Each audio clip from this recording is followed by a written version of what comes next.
hubo varias transiciones en el liderazgo de jóvenes en Lakewood. Cada etapa de la vida que Dios te permite vivir mientras esté en el propósito de Él, cada etapa va a ser plena.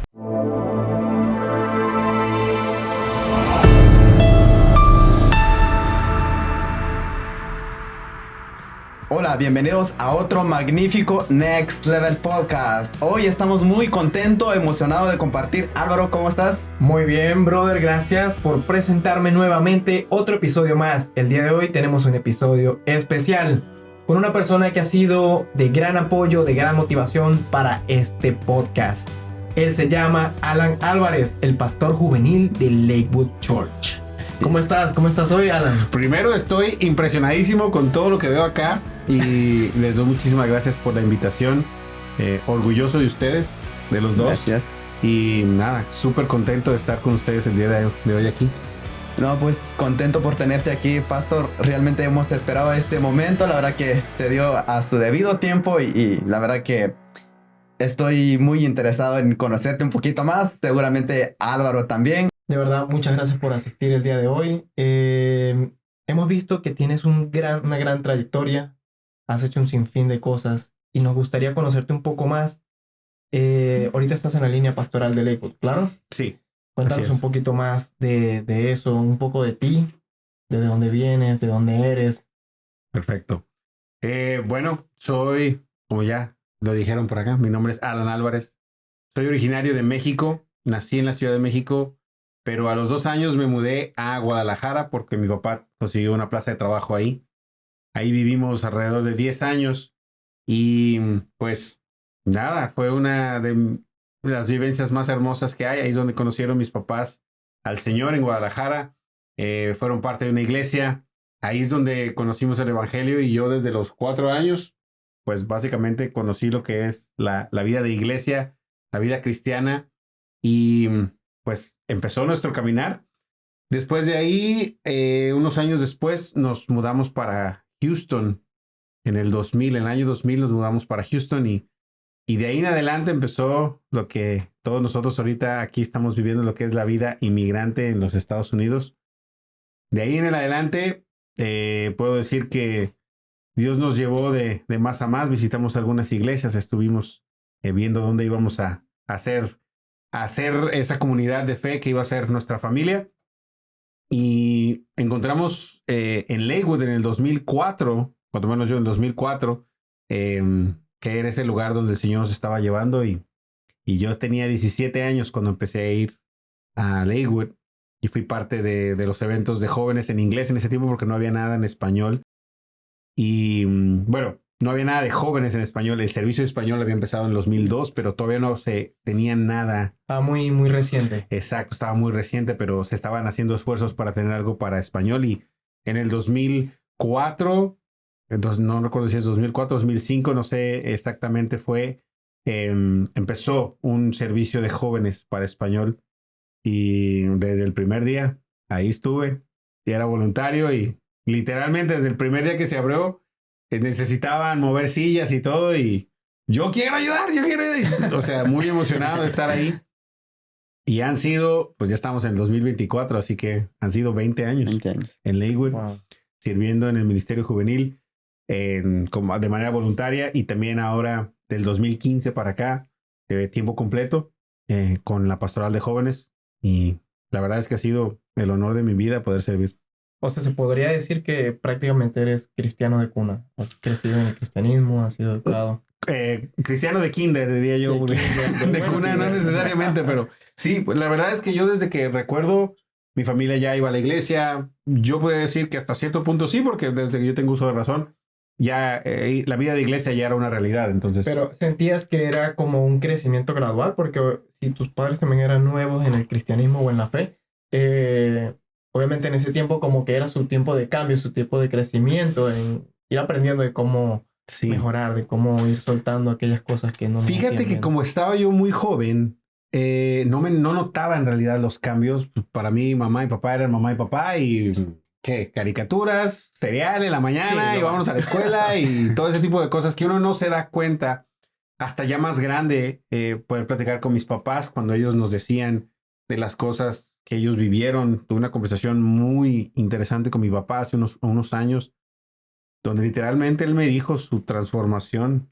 Empezó, de hecho, esa conversación empezó porque vi un post en Instagram que decía 7 preguntas que les tienes que hacer a tu papá o tu mamá antes de que... Oye, yo lo he visto. Ey, háganlo, en serio que sí. Fue tan impactante para mí decirle, creo que la primera pregunta es, ¿qué aprendiste a mi edad? Y de hecho ahí es donde supe que mi papá se había convertido a los 35, 36 años, que es el momento cuando le pregunté. Entonces fue una pregunta que abrió la caja de Pandora de mi papá, de decir todo lo que había vivido, cómo él estaba cambiando, lo que él se dio cuenta de quién era Dios, de quién era él, de por qué tenía que cambiar y cómo nuestra familia iba transformándose. Entonces fue una pregunta que abrió muchísimas cosas. Entonces ahora entiendo mucho lo que ellos estaban viviendo, pero en ese momento yo era niño, no me percataba de muchas cosas. En algún punto de tu vida que tú te encontraste con Jesús, entiendo que aunque ibas en la iglesia, yo entiendo de que no hay una experiencia tan radical con Dios. ¿Cuándo fue ese momento que tú te encontraste con Jesús? Es una excelente pregunta y esto es porque usualmente se tiende a pensar que las personas que van a la iglesia ya son cristianas y eso no necesariamente es verdad. La gente va a la iglesia por diferentes razones, a lo mejor encuentran cierto, no sé, cierto apoyo, encuentran amistad, inclusive algunas personas van porque se sienten que necesitan equilibrar la balanza y cuando me digo eso es cuando su vida ha tenido cosas que no les gusta y quieren equilibrarla, a lo mejor en su corazón siente que el ir a la iglesia mata un poco de las cosas malas que han hecho, razones que como humanos tratamos de excusar o tratar de encontrar la respuesta. Tipos de pensamiento, de razonamiento. Exacto. En mi caso, yo iba porque me llevaban. No sé, en realidad no tenía mucha opción, pero me encantaba que en la iglesia donde estábamos era muy similar en ciertas cosas a lo que es Lakewood, de que tenían un ministerio de niños, se cantaba, se hacían cosas con ellos, obras de teatro, había un ministerio muy bonito. El punto es que yo a los 8 años empiezo a tener esa realización, me empiezo a dar cuenta de que en realidad hay algo que jala mi corazón, que en realidad que hay un llamado, que alguien está viendo en realidad y siento en realidad que es el momento. Entonces, en un servicio de niños, y dijeron si alguien quería recibir a Jesús en su corazón. Y yo no sé por qué, pues yo levanté la mano en ese momento y lo sentí y dije, sí, ahí mismo, no fui al frente porque pidieron, ustedes saben, Claro. dicen llamado al altar, sí, pero pasen al frente los que quieran recibir al Señor.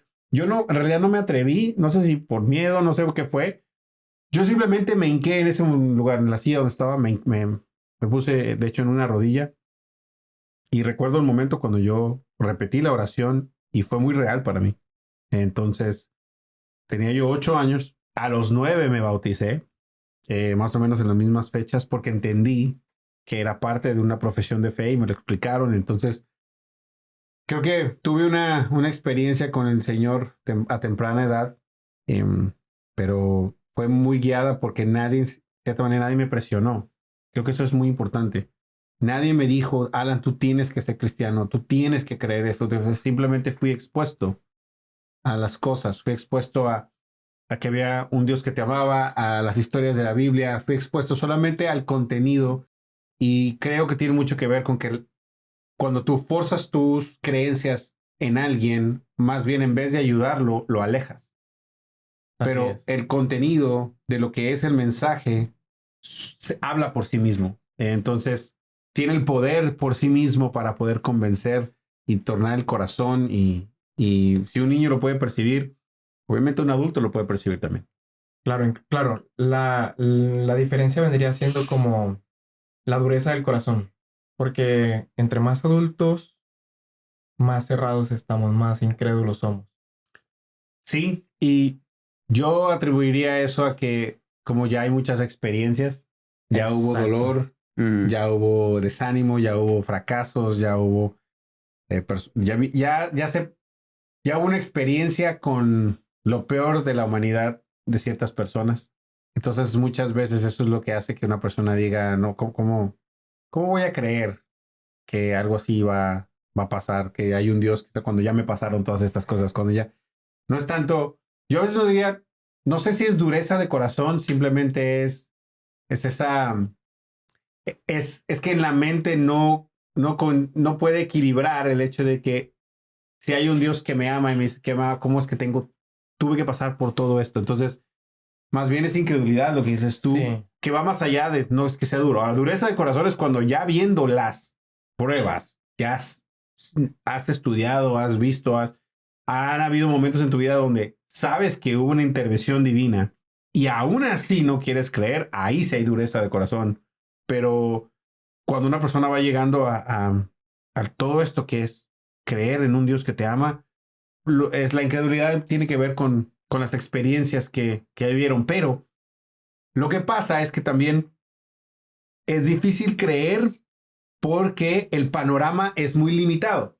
Entonces, ejemplo, si nosotros solamente podemos ver un pedacito del episodio de, por ejemplo, de una serie. Okay. Ves el episodio de una serie, pero entras en el 4 o en el 5, no sabes qué pasó en los primeros y no sabes lo que pasa después. Tú vas a decir, esta serie está malísima. O sea, no entiendo nada, este tipo ya no sé qué, el drama no me sabe. Entonces, das de cuenta que no tenías la visibilidad completa. No tenías un panorama Amplio, el ni el contexto. sentimiento, porque por lo menos algo que he aprendido es que para poder captar la atención tienes que hacer una preparación muchas veces. Claro. Y si no tenemos esa preparación, no vamos a entrar en el sentimiento. Exacto. Entonces, con Dios es así. Mucha gente entra en el capítulo de su vida donde ellos solamente vieron el dolor o se aferraron a ese momento de su vida que más, pues no sé, que más los impactó, para bien o para mal. Pero no veían el contexto completo. Entonces, Panorama. no se dan cuenta que en el panorama, ahí en esos episodios también estaba Dios, pero ellos nunca lo vieron porque no sabían cómo verlo, no sabían cómo percibirlo. Entonces, parte de lo hermoso que es conocer a Dios es que Él te muestra quién es hoy, pero también te muestra, mira, durante ese tiempo de dolor, aquí estaba yo. Wow. Durante este tiempo o sea, esta cuestión que viviste que te hacía cuestionar si estaba yo ahí o no, yo siempre estuve ahí. Era parte del plan de Dios en tu vida para encontrarte con Él. Porque de alguna otra forma no hay manera de cómo encontrarte con Dios. Muchas veces hasta que nos suceda algo, hasta ahí nos encontramos con Dios. Y esa es la forma, yo he entendido que esa es la forma que Dios también se muestra, aparece en tu vida. Y me he dado cuenta que muchas de las escrituras en la Biblia que leemos y que las personas que tuvieron un encuentro con Dios siempre tuvieron un problema. Un ejemplo, ponemos a Jacob. Se encontró con un problema, se encontró con una falta de identidad. Entonces ahí es donde hubo ese encuentro con Dios. Pero en mi experiencia personal, esto lo cuento y la he contado con los chicos, con mi grupo que tengo, que me costaba estudiar mucho. Y recuerdo yo que el primer encuentro que yo tuve con Dios, no como cristiano, ni tenía ninguna religión, y es que al final del día, eso es lo que yo me doy cuenta, que Dios no es una religión. Mi papá eran católicos, yo no iba a ninguna iglesia en eso entonces, pero teníamos un cuadro del Padre Nuestro en la casa.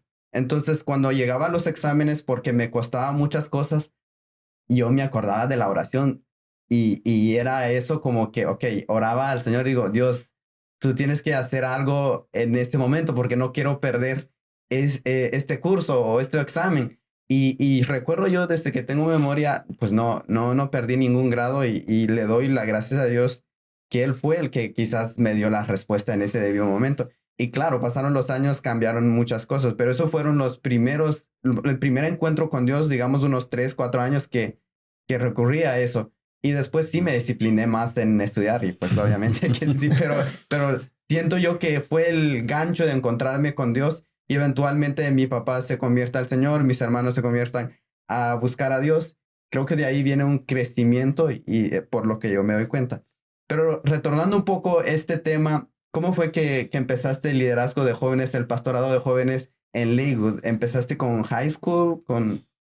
Sí, muy buena pregunta.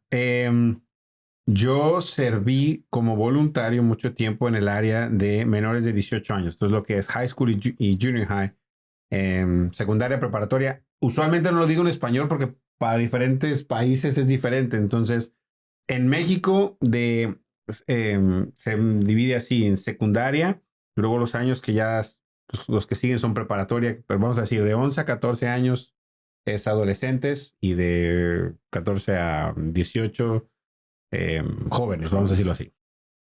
Entonces, estoy diciendo esto y no en la categoría que es porque estamos en una conversación de amigos, así que no me voy a poner con el doctorado, tranquilos. El punto es que sí, serví primeramente en el 2015, entré a servir con Junior High, que son los chicos de adolescentes de 11 a 14 años. Estuve ahí por un periodo de 3, 4 años. Después hubo varias transiciones en el liderazgo de jóvenes en Lakewood, donde también nos unieron con los ministerios de inglés como parte de una visión más completa para todos los ministerios de jóvenes en Lakewood. Entonces ahí cambió un poquito mi rol porque ya no era solamente de Junior High, todos los pastores de jóvenes teníamos una voz similar, entonces se tenía en claro que todos éramos pastores de todos. Por la ocasión o más bien por el motivo de que no hubiera diferencias entre, es que tú eres el de Junior High y el de español, y tú eres el de High School de español. Entonces se dijo así como que no, aquí todos somos pastores de jóvenes y en cualquier servicio de jóvenes que tú entres, tú eres pastor de ahí. Okay. Entonces fue una cuestión más de ampliar, pero al mismo tiempo también de ampliar pues mi área.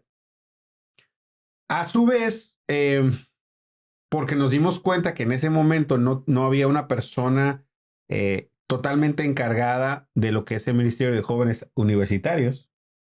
Lo que estaba pasando es que los chicos que trabajábamos con ellos de 11 a 14 y luego de 14 a 18 se iban a la universidad y ya les perdíamos la pista, les perdíamos el contacto.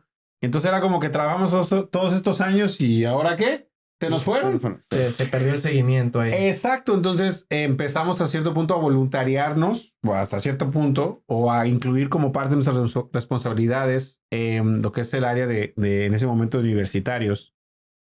Entonces, poquito a poquito nos empezamos a dar cuenta que pues estábamos empezando a como que a expandir sin querer, pero al mismo tiempo por necesidad de, pues queremos impactar la vida de todos y darle seguimiento a sus vidas. Entonces, 2015 a 2018 fue solamente de Junior High.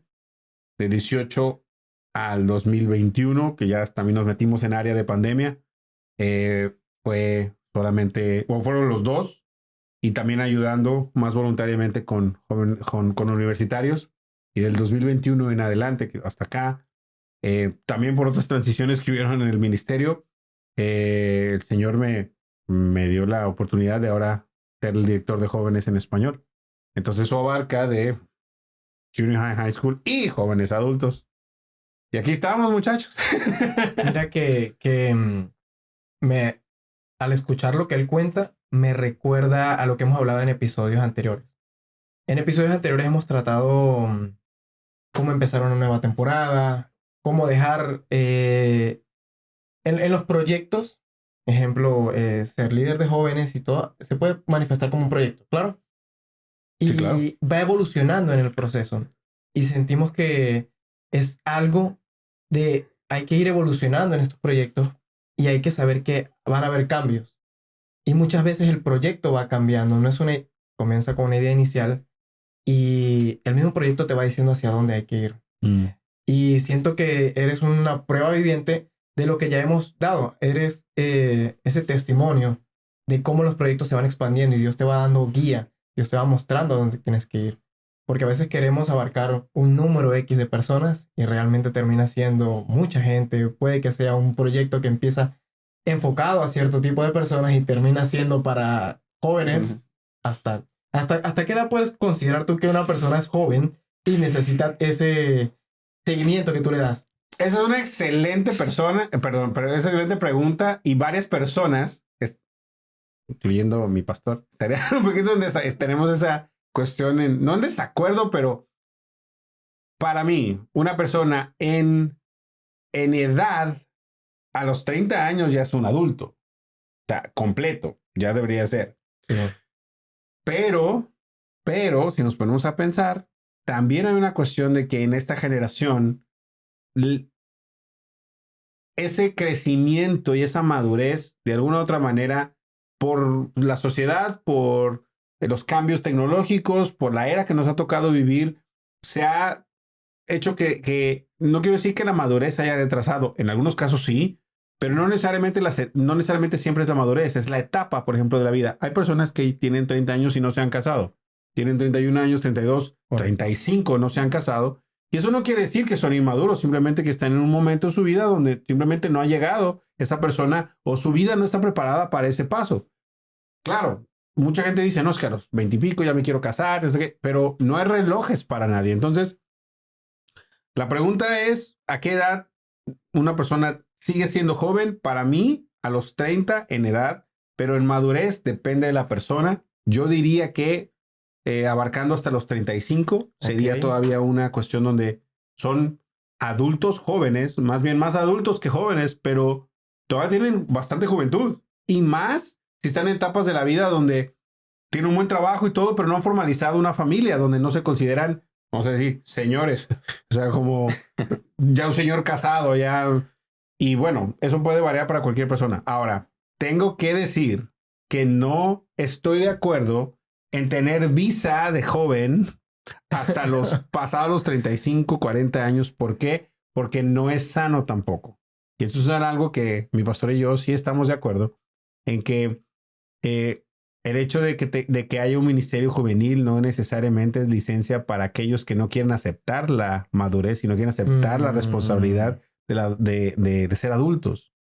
El ministerio juvenil está para impactar la vida de personas, pero no como un esfuerzo para yo quedarme ahí eternamente hasta que encuentre la persona que Dios tiene para mí. No creo que esa es la visión del ministerio juvenil. Y yo creo que hay que decir, por ejemplo, a mí me pasó algo personal, o sea, me pasó algo muy, muy especial. Yo ya sé que a los 30 años yo ya soy adulto. Y aunque estaba yo casado y tenía hijos, aún me consideraba un adulto joven. Que me siento joven, porque hago cosas de joven, porque tengo gustos de joven todavía. Pero me pasó algo que a los 35 viví varias cosas que literalmente para mí fue, ya soy adulto. Y pude decir con una certeza y hasta cierto punto con una paz, decir, plenitud. Y una plenitud de decir, sé que estoy joven todavía, pero ya soy un hombre adulto. Y si ya no me consideran joven, estoy bien. Ya viví mi etapa de joven. Pero a los 35 para mí fue decir, yo sé que aunque ya, escuchen, yo ya tenía esposa, ya tenía hijos, pero aún así había cosas en mi vida que yo decía, si algo se me atora, si algo, pues ahí está papá y mamá, o ahí están mis suegros, siempre había una cuestión de, no depende totalmente de mí. Fue hasta esa edad que yo dije, totalmente depende de mí y estoy contento con esa responsabilidad. O sea, es como un cambio instintivo, podrías decir. Sí, no, te entiendo. Se puede decir que es algo como que cambia en lo que tú sientes en tu piel. Es como que estoy a gusto en este punto de mi vida y aquello pasó. Sí. Ya esta es otra nueva temporada. Exacto. Gracias. Y mucha gente le huye a decir que ya no es joven. Le huyen a no verse jóvenes, no como que... Y siento que es algo de parte de la cultura que nos implantan, porque siempre es como que la mujer, ejemplo, siempre es, no, yo llegué hasta los 15, ya después de los 29 ya sigo teniendo 29 veces. 25 por siempre, ¿no? O como la 21 Forever. 21 Forever, ajá. O Forever 21, que es 21 o 25. ¿Por qué? Porque la idea es, me quiero quedar en esta etapa de mi vida por siempre, porque hasta cierto punto estoy rechazando las que vienen, porque no van a ser tan buenas como esta. Uh-huh. Y yo quiero decir que primeramente cada etapa de la vida que Dios te permite vivir mientras esté en el propósito de Él, cada etapa va a ser plena, cada etapa va a ser increíble. Yo puedo decir que mi etapa de joven fue increíble. Mi niñez la disfruté muchísimo, gracias a Dios, perfecto. Mi juventud la disfruté muchísimo, mis años de universidad los disfruté muchísimo, mi adultez joven la disfruté muchísimo, y ahora que estoy padre de familia y esposo y estoy como ya una persona, quiero pensar, madura casi en todos los sentidos, pero no en todos.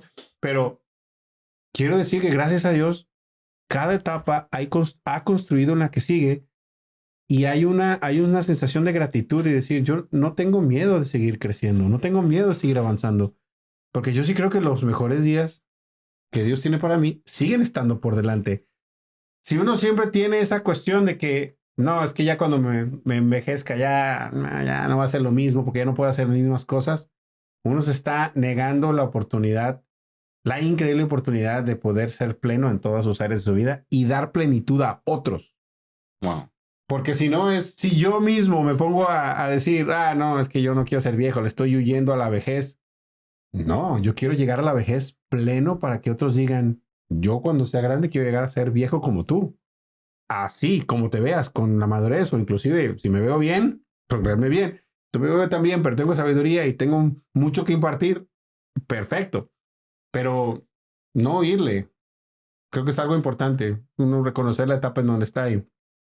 Aprender a aceptar el presente. Exacto. Lo que nos va poniendo la vida, los cambios que vamos haciendo y poder verlos. Porque muchas veces no vemos cómo hemos cambiado nosotros mismos. No te das cuenta lo mucho que has cambiado hasta que ves fotos de ti hace 5 años, ignorar. 2 años, 3 años. Sí. Bro, ve a ver una foto de cuando tenías 15 años en la escuela. Tú dices, ¿quién es ese tipo? O sea, Sí. eso soy yo. Sí, Literalmente. sí eras. Pero Así es. llegando a este punto, ¿cuál fue lo más desafiante para ti al asumir el liderazgo de jóvenes cuando, este es el momento de entrar a esta nueva etapa? Uf. Muchas cosas. Pero entre las más difíciles fue... y creo que esto no es no sorpresa, pero es conocido porque lo he dicho varias veces. Cuanto menos chicos ustedes lo han de saber. Yo no fui a la escuela para ser pastor. Yo servía en mi iglesia, pero mi carrera fue comunicaciones. O sea, esto. Y yo estaba en mi mente que yo o iba a trabajar para una televisora o quería ser presentador de televisión o quería trabajar para una agencia publicitaria. Ese era el mundo que yo quería, al cual yo quería estar.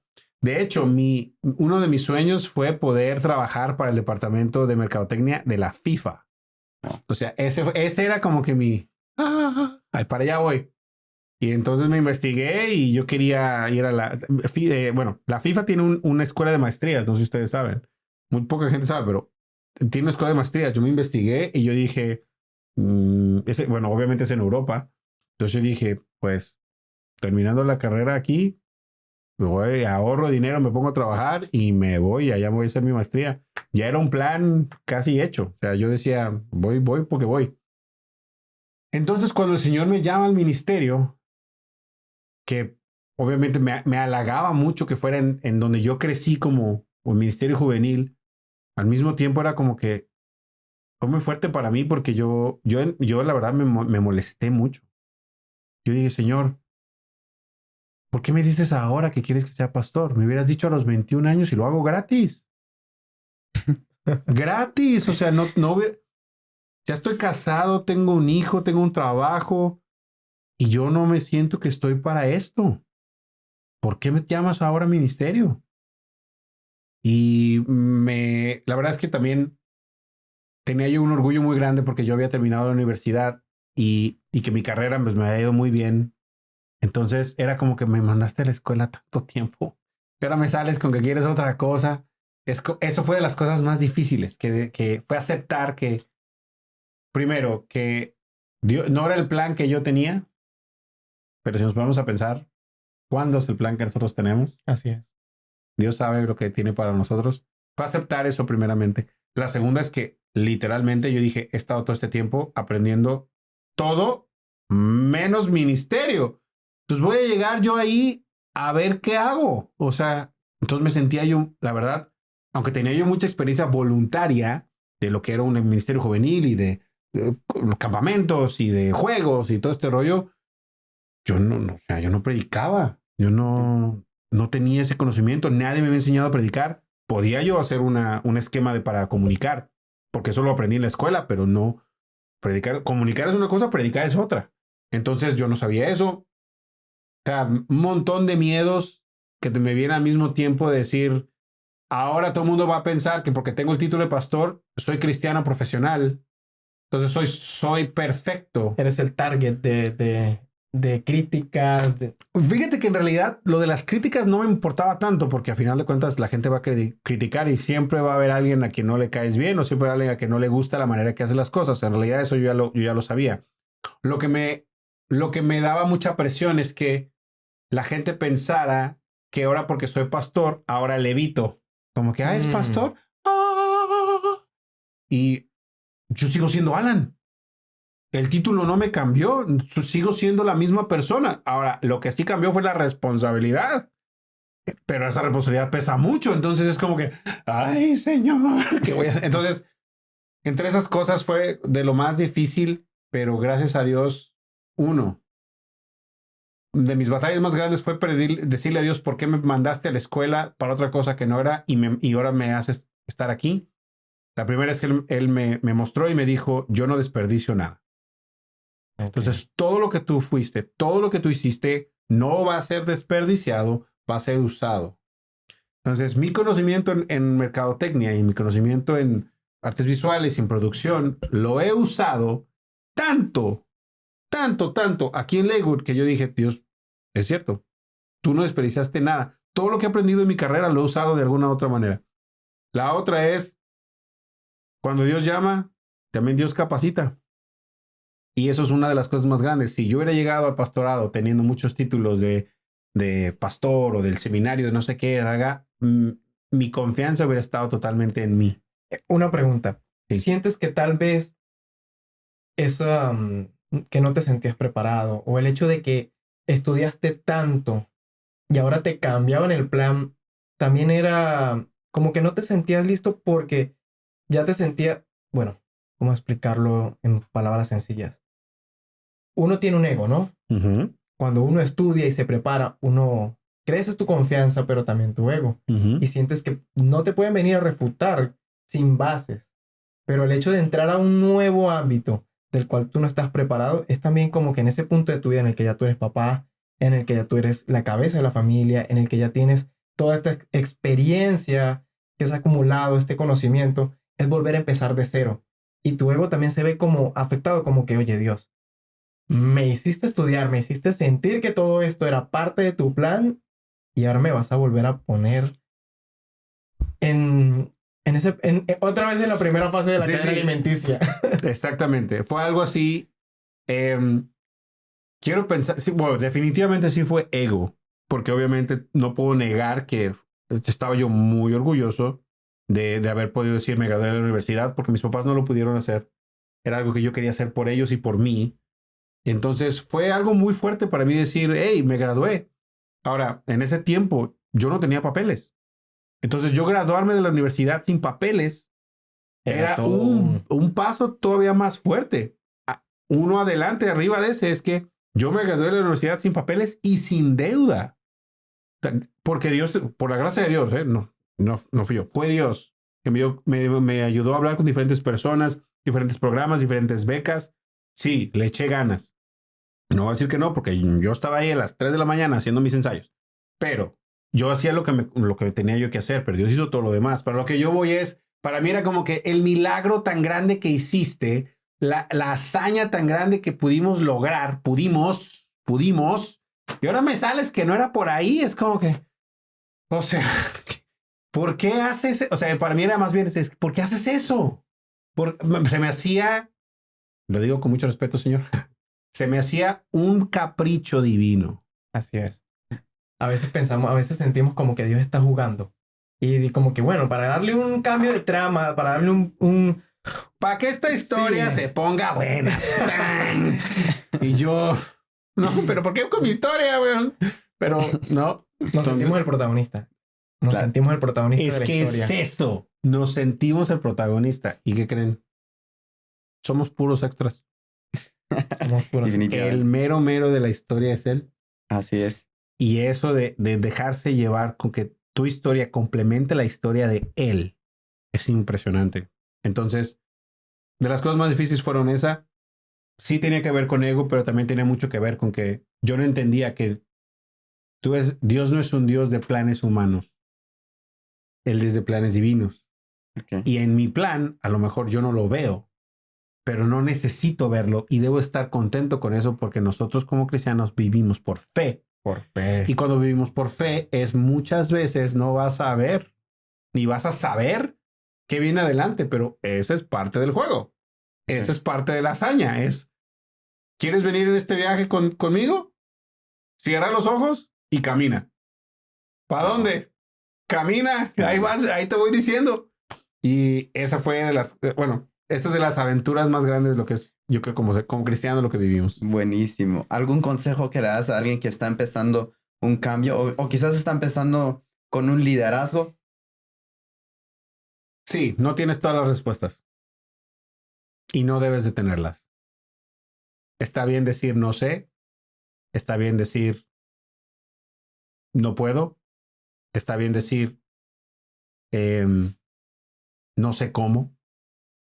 Creo que es parte de cuando uno le dan un liderazgo, es que uno hasta cierto punto se autoimpone la responsabilidad de que tengo que tener todas las respuestas, tengo que saber todo, tengo que liderar a este equipo de la mejor manera, es una presión que uno se impone, pero uno, como te lo mencionaba hace un momento anterior, el hecho que te hayan dado la responsabilidad, no necesariamente también te dieron todo el conocimiento con ese título.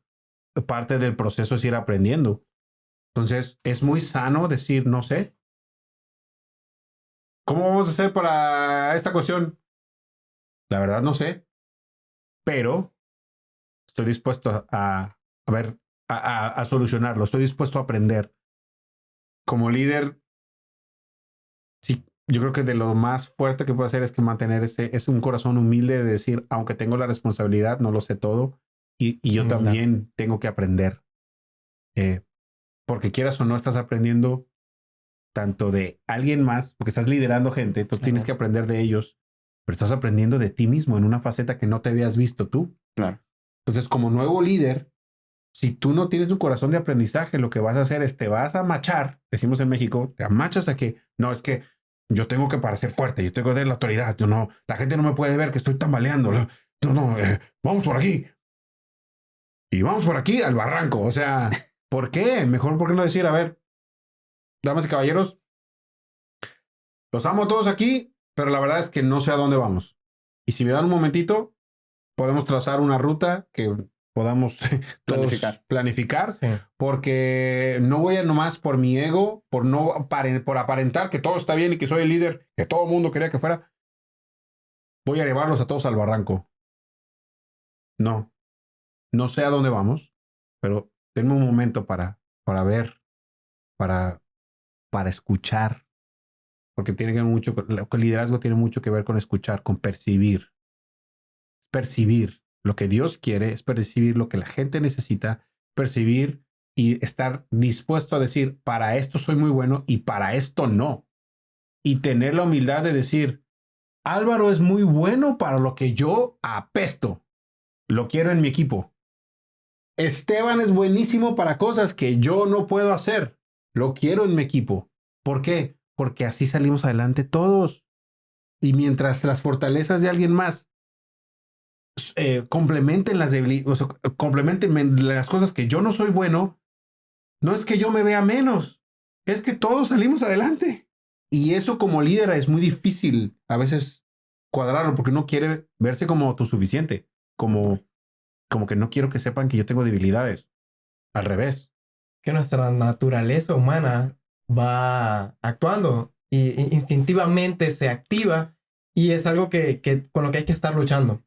Claro. Mantener esa humildad que tú dices y recordar que es Dios el que te da la guía, que el ser humano también es un ser sociable y necesita eso, el network, para poder avanzar, para poder entender. Y cuando hablas, me recuerda como a toda esta teoría que uno lee a veces en libros de emprendimiento, que un buen líder no es aquel que guía a los demás, es aquel que sabe aprovechar el potencial de cada tipo de persona y poder unirlos para poder hacer una potencia masiva. Exacto. Yo creo que tiene mucho que ver con o sea, exactamente lo que estás diciendo. ¿Cómo hablar un lenguaje que incluya y que saque lo mejor de las personas Así. y que pueda influenciar a que la meta es lo importante, no la persona? Si yo, como pastor de jóvenes, hago del Ministerio de Jóvenes mi plataforma, hago mi mundo para yo lucirme, primero, eso no es ministerio, número uno, y no es el llamado de Dios para la vida de ningún pastor, no es hacer plataformas personales, pero sí es influenciar. Entonces, ¿cómo influenciamos? A través de lo que el Señor pone en nuestro corazón.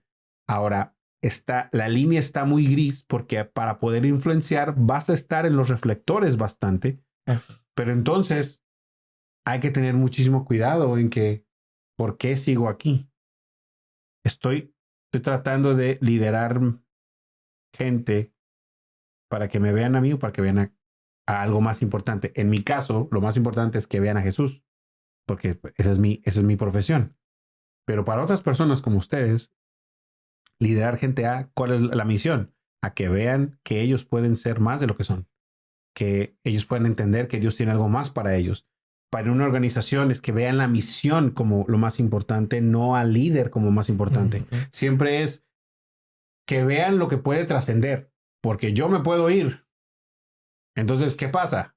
Si todo está basado en mí, cuando yo me vaya, ¿qué pasó? El proyecto Se murió, se cayó, el proyecto se murió.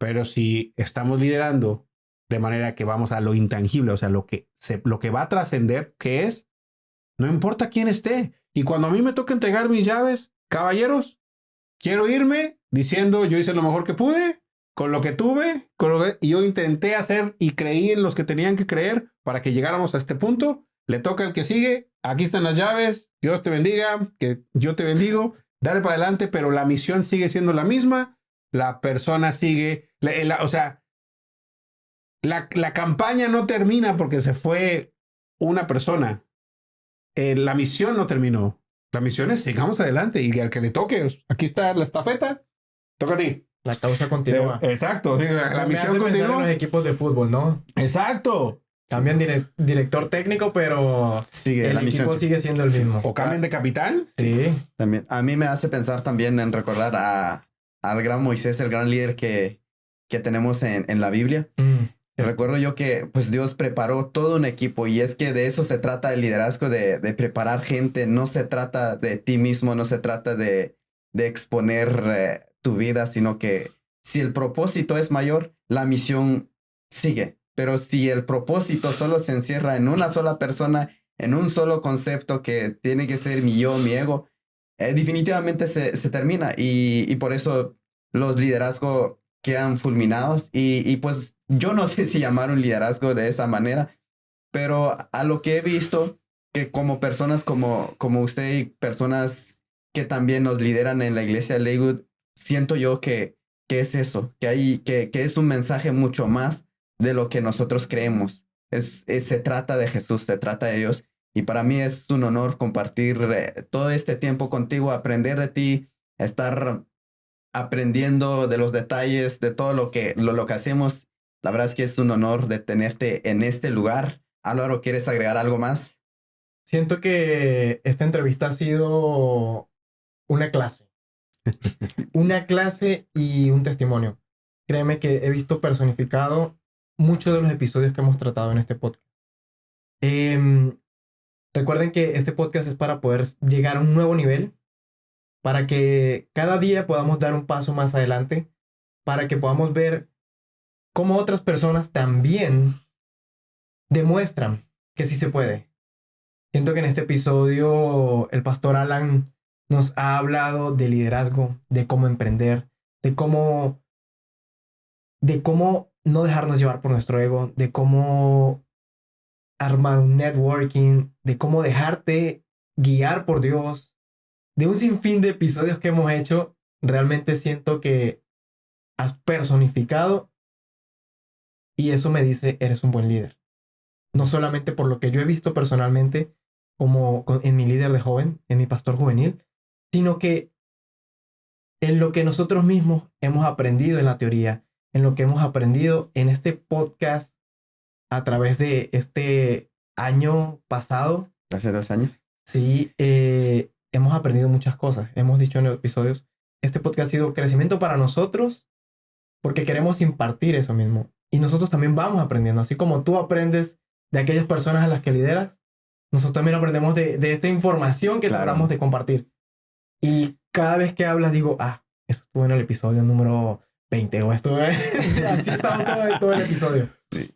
Y siento que ha sido un pilar muy importante también para este podcast, porque un líder tiene pequeñas cosas que impactan en las personas. Y tú lo has hecho también en este podcast. Y te damos gracias. Te agradecemos también a ti en este momento porque Dios te ha usado grandemente. Y asimismo queremos darte ese reconocimiento también para que las personas vean que hay que mantenerse humilde y que el impacto, las pequeñas cosas que un líder hace, pueden crear grandes cosas como las que se están haciendo en este podcast. Porque este podcast lo hacemos por fe y creemos que va a llegar mucho más lejos. Muchísimas gracias a los dos. La verdad es que me honra muchísimo la invitación, pero más allá de eso, me honra lo que están haciendo. La verdad es que estoy muy orgulloso de ustedes, Esteban, Álvaro, todo el equipo. Creo que están haciendo lo mejor que pueden con lo que tienen, con los recursos que el Señor les ha dado. Y eso es de admirarse, porque ¿a qué más hemos sido llamados más que a eso? Hacer lo mejor que podemos con lo que tenemos y que Dios haga lo demás. Entonces, agradezco muchísimo tus palabras, pero la verdad es que ante todo esto, el Señor, cuando digo el Señor, es Dios, es el que se lleva siempre tanto el galardón y se lleva el premio, el Oscar, el Grammy, lo que ustedes quieran. Más que nada porque es la historia de él. Estábamos platicando, es la historia de él, pero tenemos el placer y el honor de pertenecer a esa historia. Y en otro mundo, que pasemos de vida a vida eterna, allá vamos a ver la importancia de nuestra parte, de nuestro papel en esta película. Y les agradezco muchísimo por ser parte de esa historia, hacer un excelente trabajo y que el Señor les ayude a llegar a quien tengan que llegar. Así es. Y que por aquí pase mucha gente que pueda depositar semillas de grandeza en mucha gente. Bueno, De acuerdo. muchas gracias por todo y creo que eso ha sido todo por hoy. Así que Nos chao, chao. vemos. Hasta la próxima. Chao, chao.